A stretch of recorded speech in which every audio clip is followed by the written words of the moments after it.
Good evening. Hari Bo. Hare Krishna. Welcome to Spiritual Warriorship.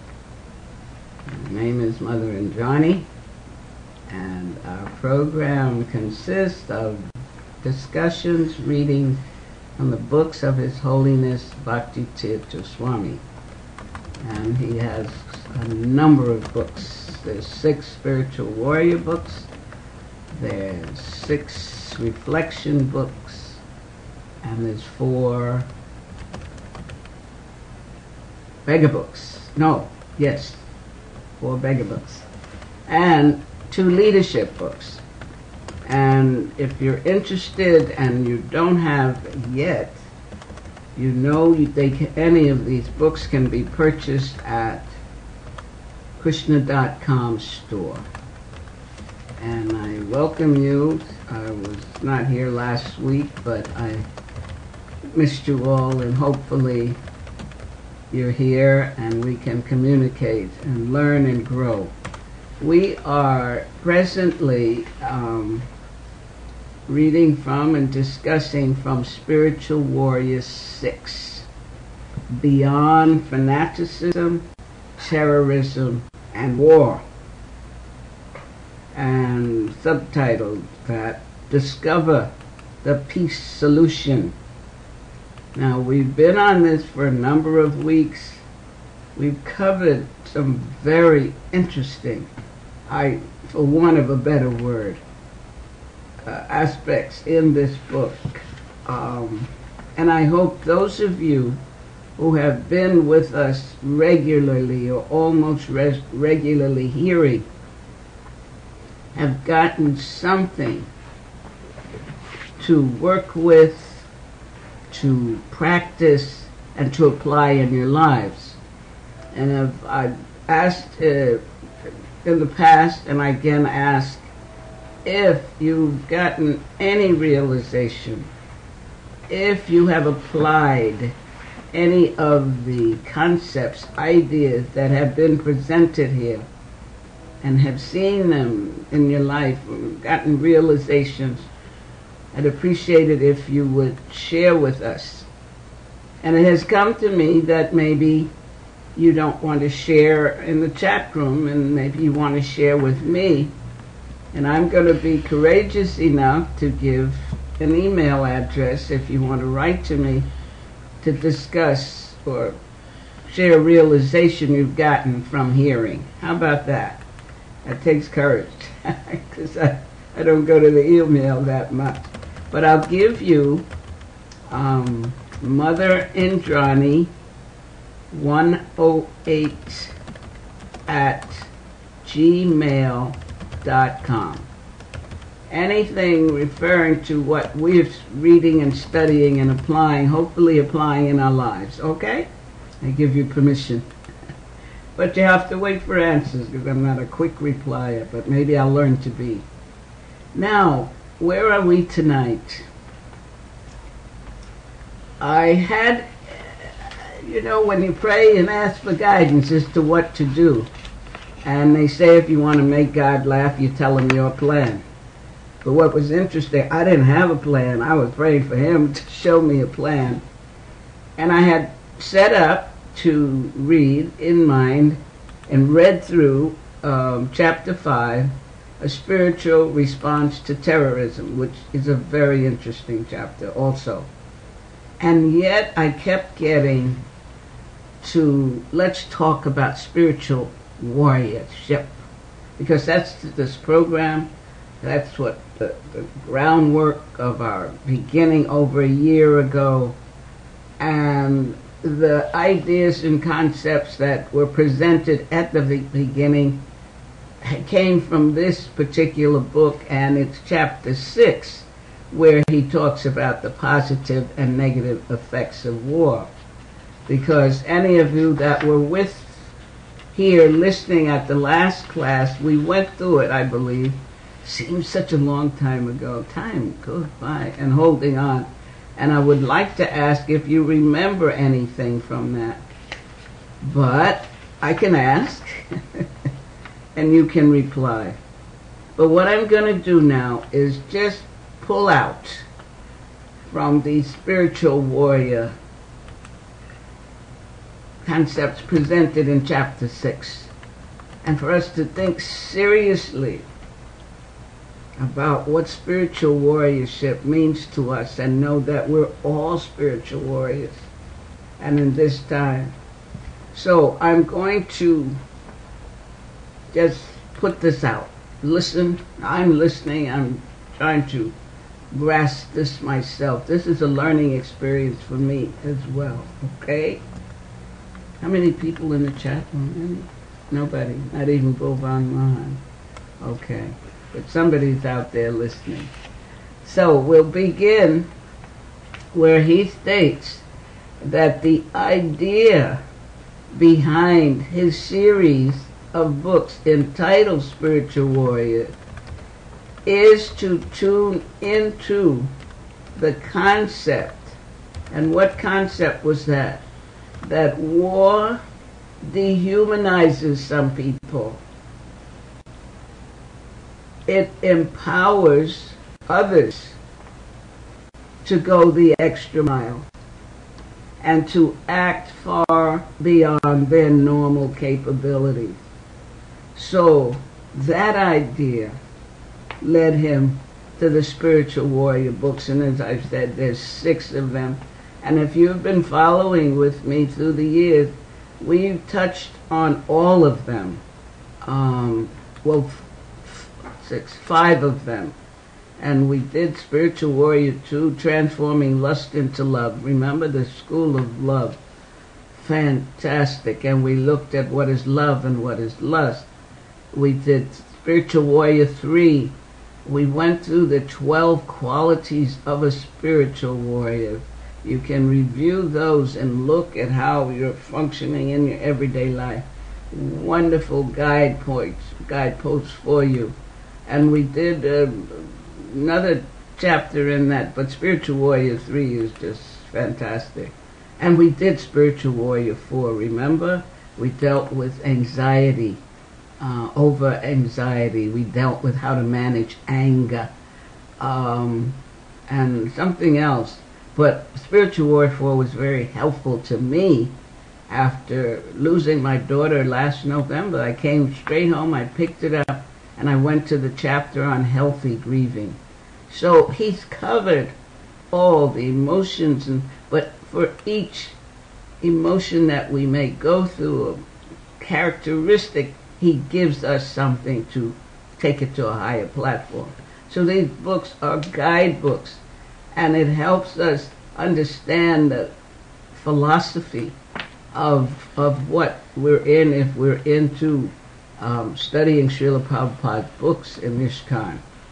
So again, he's saying that the idea behind his series of Spiritual Warrior books is to tune into the concept and use it in a positive way. And again, what was that concept?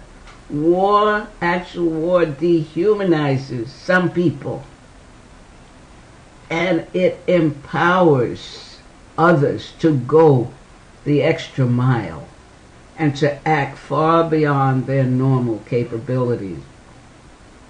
So since war creates an environment that can bring out the very best in people, as well, if you remember, we read different people who different wars really came through helping others tremendously. They see their lives, those people see their lives as a daily mission. Adversarial situations and dangerous environments arise in our daily lives. Any of you out there, you'll know there's always danger at every step. But we want to constantly access love in spite of the challenges. Instead of conventional or traditional warfare, we're engaged in spiritual warfare. And if you recall, I think in the very, very first chapter of this book, we read The Phenomenon of Evil. He told us at the end that it's love that will help evil dissipate. So he tells us that the character, weapons, and battlefield of the spiritual warrior are all wholesome and extraordinary. Because the word war usually carries a negative connotation, but realizing that war indicates an emergency, will encourage us to develop strategy and clarity about our deeper goals. And what is our ultimate goal as spiritual warriors? Our ultimate goal is to purify ourselves, to reach the point of love of God, and to end this cycle down here and head back to Godhead. We must maintain our focus and determination. All of these qualities can be very powerful and positive as we depart from conventional settings. Now, remember what he told us about a spiritual warrior. A spiritual warrior is unconventional, to say the least. We do not fight with conventional weapons. We do not fight on conventional battlegrounds. And we do not fight for conventional objectives. Unconventional warfare in a spiritual setting uses weapons, but weapons of love, compassion, fearlessness, in order to do the right action in the right way. And all of these, if you study the books, he helps you imbibe and bring forth those qualities because they're within us. These are qualities that are part of our selves. Devotion, pridelessness, and selflessness lay the foundations for our weapons. Consequently, we have this tremendous armor and arsenal of very progressive and powerful connections.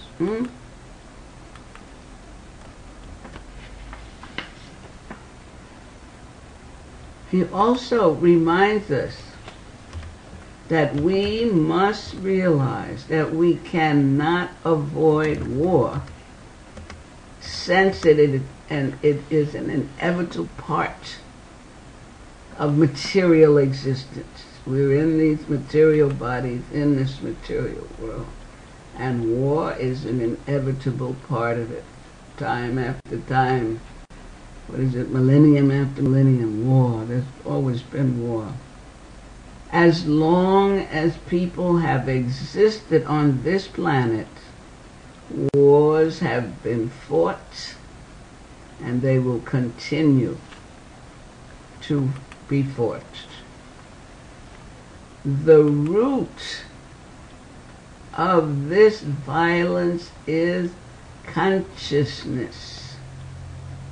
It takes certain consciousness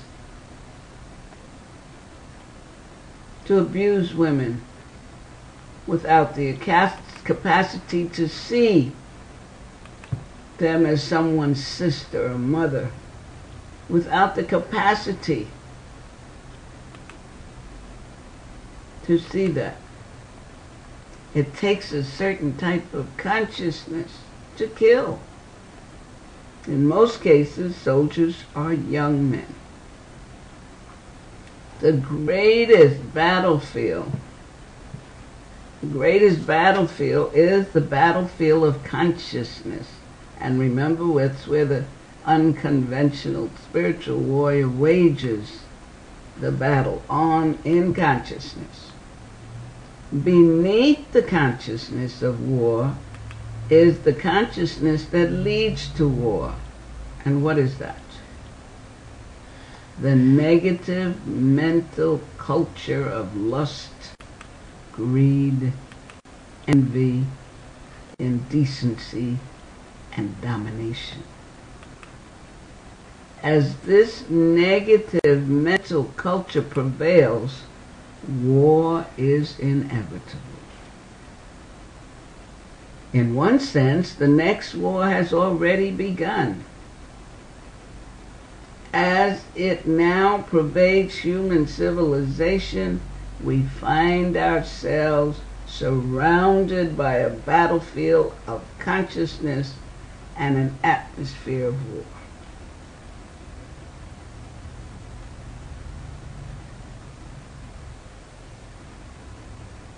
Assaults encroach upon us through every facet of our culture and through our own minds, threatening our potential as humans and as spiritual beings.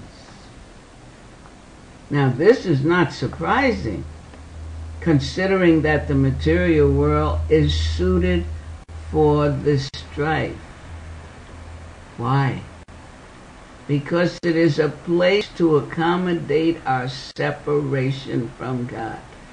And we've said this before, and we've heard it, it's in all the scriptures. This world is not our home.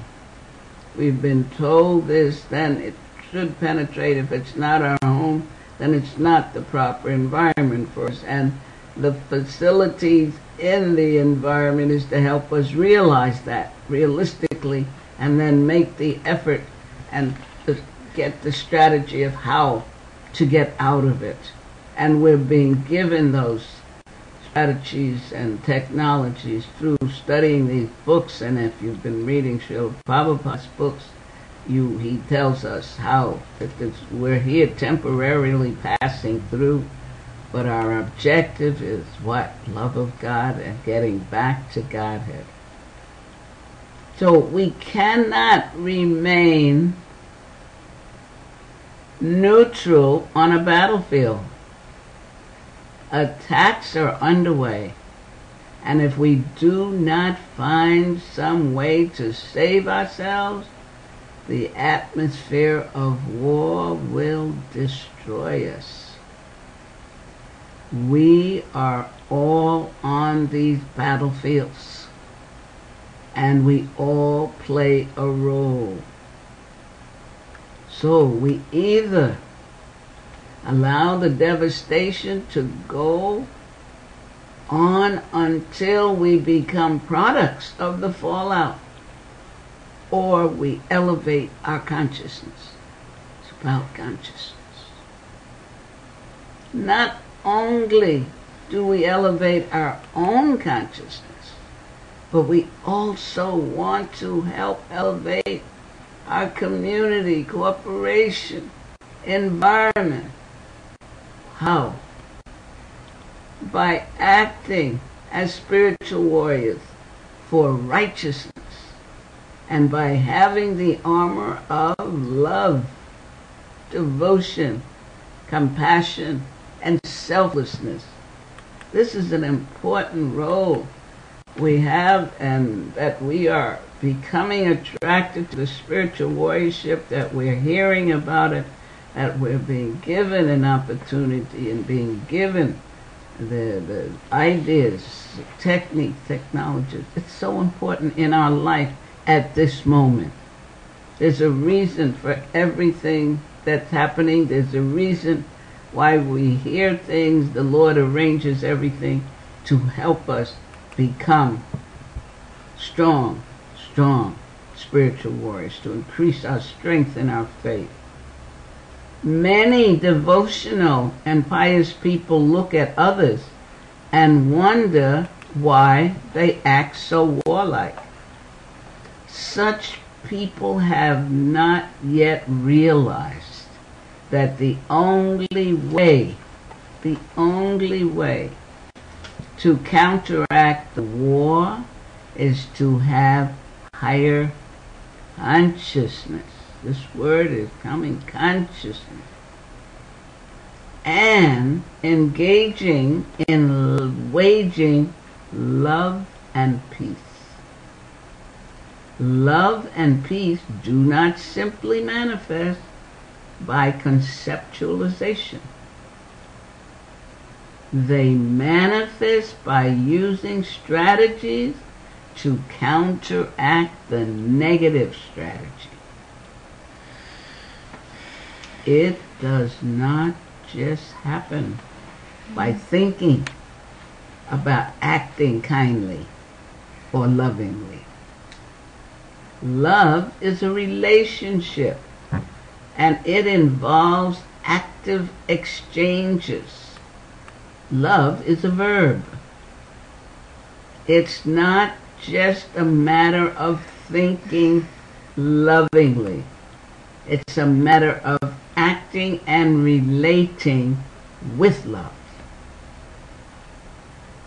It involves expressions of loving associations. We create a loving environment based on the aggregate amounts of loving activity. And one may be saying, well, how do I do that? I mean, all that's going on in my life.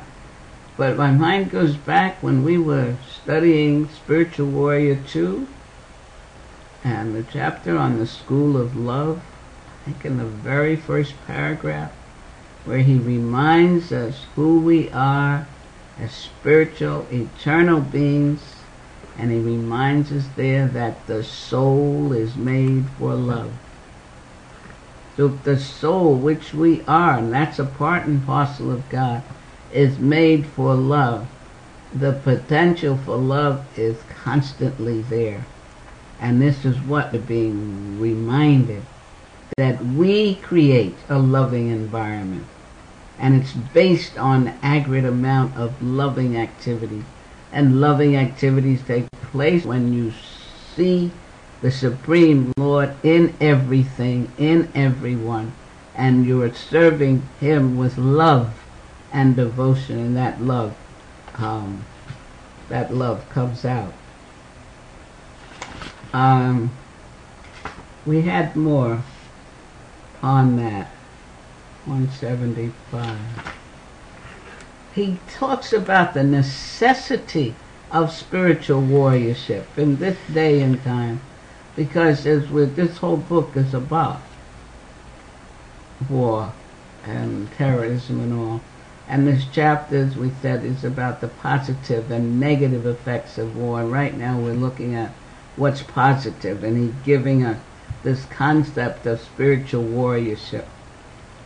He says that if the lifestyle you want is always escaping your grasp, maybe it is because you haven't yet mastered the art of spiritual warriorship. And we spoke about that earlier. This is when I missed the interactive classroom effect, I can say, and what did we say, and what are the qualities, But it's okay. I've learned through this year is that it says not to worry about the results. All I can do is offer what I'm able to offer. But he's saying probably you haven't mastered the art of spiritual warriorship, which means continuous work, if that's what you desire. It's really a mission. In these days and times, the art of spiritual warriorship is essential to those who want to experience personal fulfillment. And tell me, who doesn't want that? But want to experience personal fulfillment, loving relationships, everyone's looking for that, and overall well-being in a world riddled with negative influences that degrade our consciousness. Spiritual warriorship is no longer a recreational sport or a luxury It is actually a strategy for survival, especially for those who want to avoid toxic thought patterns and their devastating after effects. Again, if you've been with me through Spiritual Warrior reading, Spiritual Warrior 3, when we did those 12 qualities and we went through the 12 qualities, the first one being sense control and mastery of the mind. And that's significant. We can learn the technology of mastering that mind and allowing our higher self to express and guide us. We will move through, and that's a spiritual warrior. Learning those different qualities and then manifesting them and practice them in their everyday life. Because, as he said, everyone's looking for loving relationships and personal fulfillment. And as he said so often, it has to come from within. We have to work from the inside out. A great number of spiritually evolved souls and seekers recognize the need to resist a common pitfall that plagues so many members of our society. Unbridled lust is, of course, foremost among the elements that have a harmful effect upon our success and happiness. Keep in mind that many of the causes of negative obsessions stem from lust.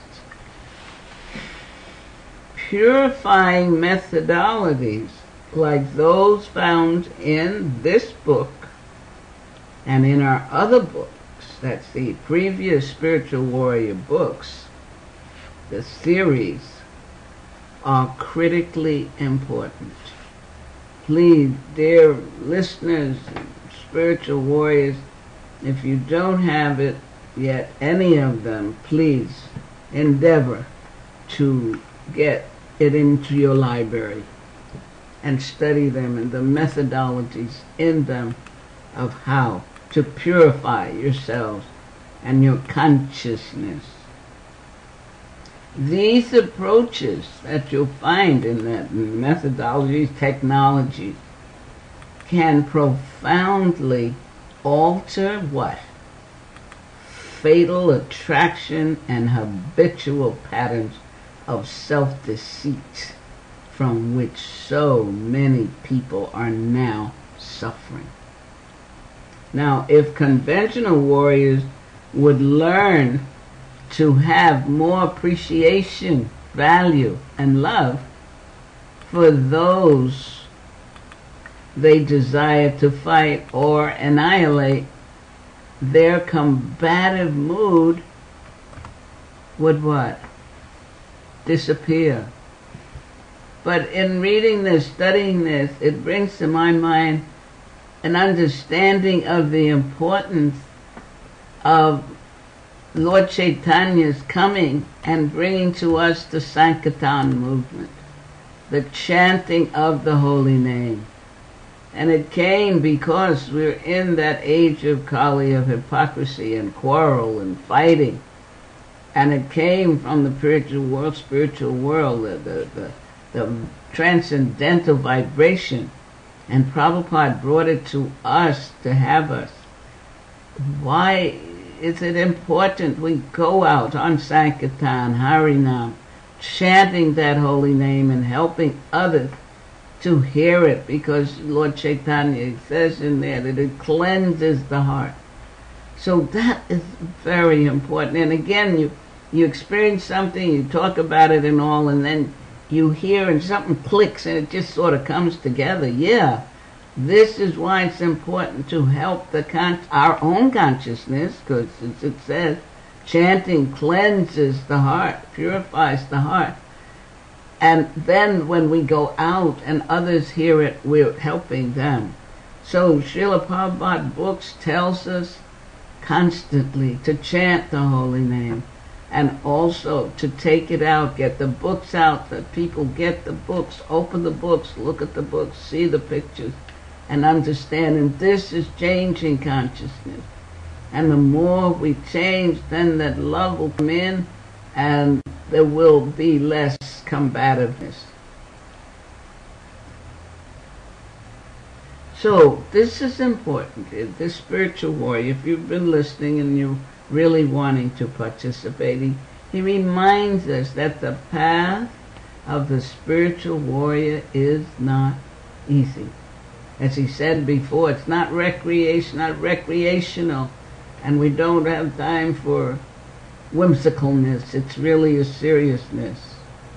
And he reminds us again that through these books, the Spiritual Warrior series, we, meaning he is trying to address material, metaphysical, and spiritual concerns to help. Help how? To help with the discipline of spiritual warriorship. Spiritual warriorship. Spiritual warriorship. We want to solve our material problems with spiritual solutions. And as he says so often through these books, and remind that we are spiritual beings. We want to go beyond the point of just having peace solely for ourselves.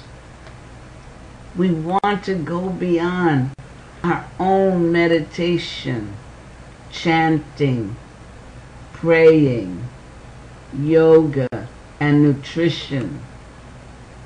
We also want to go beyond just thinking about change, becoming active in the role we can play in making the world a better place. Naturally, we must work on our own universe first. Where was that saying? First to yourself be true, then you can't be false to any man. I think that's in the scriptures. We must work on our own body and consciousness. In this way, we will make a contribution that can influence the bigger universe. So it's okay to meditate, chant, and pray, but that's where the second quality, characteristic in the stages of devotional service is sadhu sangha, association of devotees. We must come together in this spiritual warriorship so that that collective spiritual energy, we can take it forth, and the more collective it is, the more influence it would have on the environment and making the world a better place. Naturally, as he reminds us, we must work on our own universe first. The path of a spiritual warrior is not an easy path. It demands courage, determination, discipline, intense compassion, and unconditional love. Those are some great characteristics that as we develop them, we become stronger. It requires an understanding that this world is not the final chapter. We are on a mission. Spiritual warriors, I feel like they spiritual warriors unite. We're on a mission. Let's take this seriously. As he says, everybody is wanting their lives to feel fulfilled, wanting loving relationships. We're being given the techniques, the tools. We take it seriously. to imbibe, practice, apply in our everyday life any idea, any concept that's coming. Spiritual warriors undergo adversity and challenge. However, in a positive and equipoised state of mind, they see the challenges as purifying and understand how the obstacles force them to achieve higher, accelerate faster, and try harder. So those adversities, they're coming. They're going to be there. Those challenges every day. If you recall, when this isn't the first time he's telling us about, it's not easy being a spiritual warrior. It's not easy being on the spiritual path, because we must have challenges. We must have tests. He calls them qualifying tests, to see if you're really serious. That's why when we talk about Maya, and Maya is there, but she works for the Lord. And her duty is to make sure no nonsense. You don't come with any nonsense, that you're really serious. So if she can put something out there and you can ignore it, walk over it, turn your back on it, then it's known you're serious on this path and the Lord is ready. You're ready to serve. So you're going to have them. Don't let them distract you. Know that it's a part of the process. How many were here when we read, chapter 2 in this book about suffering? I go back to that chapter quite often. Suffering has a reason, and he breaks it down so nicely. I've shared that with many people. And it's and that, again, is that shift in consciousness to understand what is going on and how our connection with the Lord and our faith and trust in Him. He reminds us that even gold, the most valuable and costly of metal, is brought into its glory by fire. The diamond, the most precious of gems, is formed by intense pressure and heat. Spiritual warriorship is similar. Thus, a spiritual warrior should thrive on intensity. When it comes, knows it's coming, for you to move ahead, for you to accelerate faster, and to try harder. That's why we're here in this material world, to accelerate and to try harder. To what? To get out of it, because it's not our home. And it's the places we said earlier where it's set up to keep us separated from God. But we're fortunate that those who have come to this teaching and philosophy and have gotten into Srila Prabhupada's books and Lord Chaitanya's message, and with Bhakti Tirtha Swami helping to even clarify that if we're having problems with, and giving us the technologies so that we can accelerate, achieve higher, and try harder. So spiritual warriorship is similar. A spiritual warrior should thrive on intensity. The more our desire to help and make change flourishes, the more we will want to be part of the struggle. And as it said, a spiritual warrior is fearless. So you can go in the struggle and know what you're fighting for and how you're helping others. And he reminds us that spiritual warriors are not alone. We are not alone. They carry the Supreme Lord in their hearts. And again, that's the knowledge that we've gained and understanding with spiritual warriors, with spiritual beings, eternal spiritual beings. We're part and parcel of the Supreme Lord. And He is within our hearts. Acharyas, devas, and angels guard and guide us.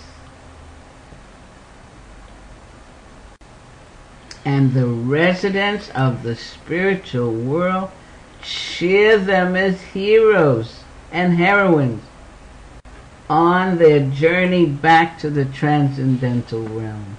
So as you're going through your struggles, as you're going through your adversity, but as you're thriving on that with intensity, as you're moving faster, accelerating, and trying harder, you're being cheered on. Isn't that exciting?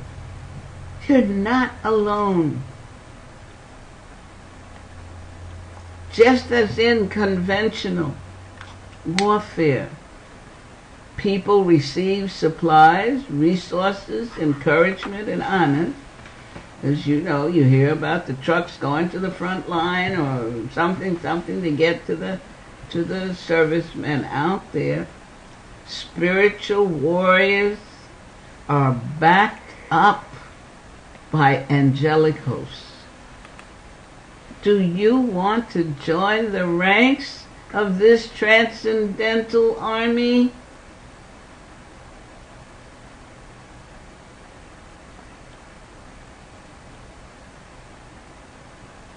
If so, you must take a stand. You must make a choice.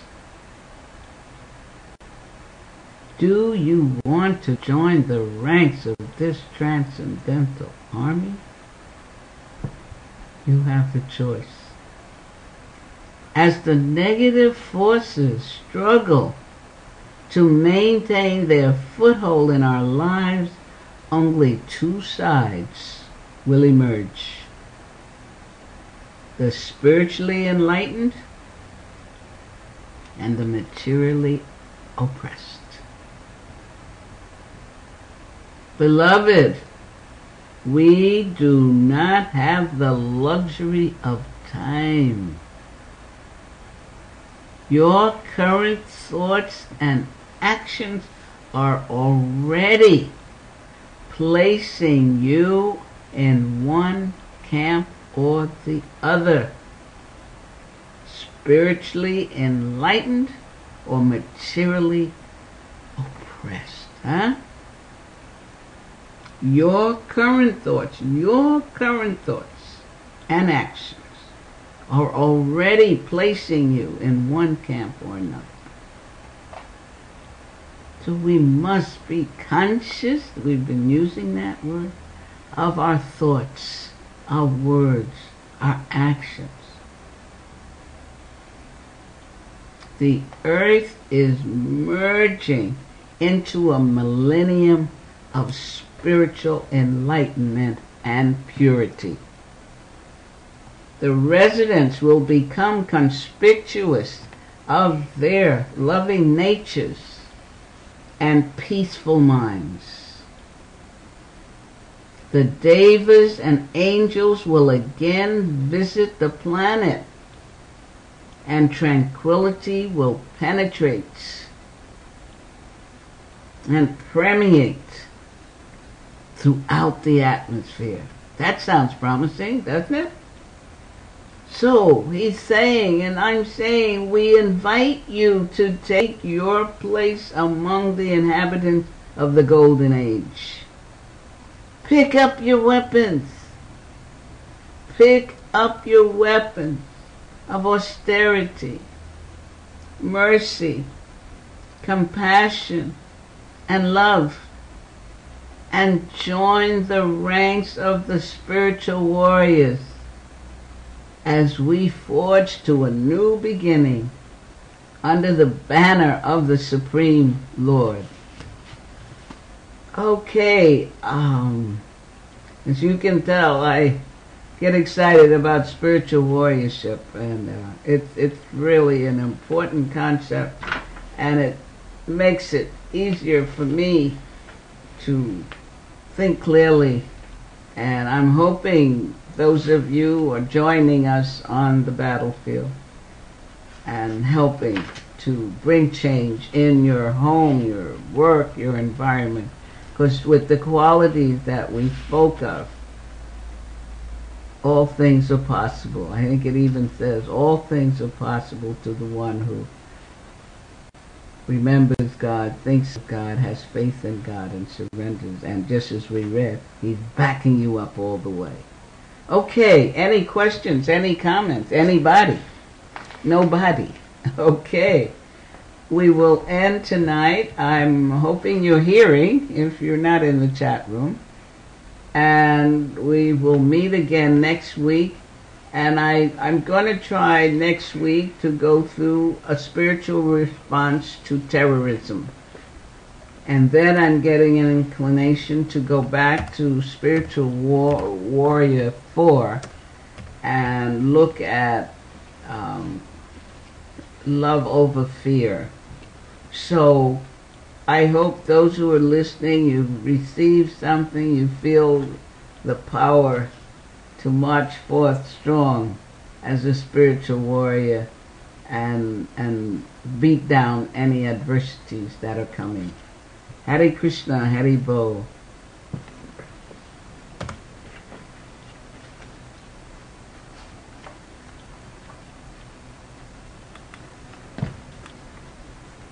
Was anybody out there, Charlotte? Maybe I have to count and see. Was it working?